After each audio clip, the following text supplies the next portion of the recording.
Hello everyone, how are you doing? This is MD Tech here for another quick tutorial. In today's tutorial, I'm going to show you guys how to go about installing and setting up your HP OfficeJet 6970 series printer on your Windows device. So this should hopefully be a pretty straightforward process here, guys. And without further ado, let's go ahead and jump right into it.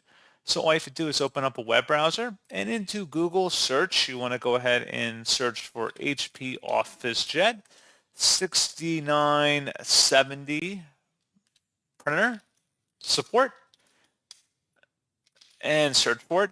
Best result should be an HP support page that says HP OfficeJet Pro 6970 all-in-one printer series. Open that up.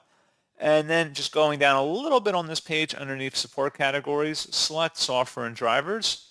And then scrolling down again, you want to go underneath the installation software and driver section and select the Easy Start Printer Setup software and the corresponding download button. And then once it's downloaded to your system, go ahead and open up that file. And then once it has downloaded and it has extracted, it should be a verified publisher in here, HP Inc. Select yes to install and run that. It should say welcome to HP Easy Start. Give it some time to start up here.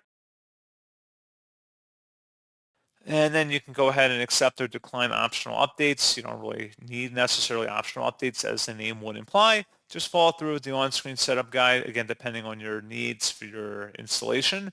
And that's all you have to do. So pretty straightforward process, guys. And as always, thank you for watching. I do hope that I was able to help you out, and I do look forward to catching you all in the next tutorial. Goodbye.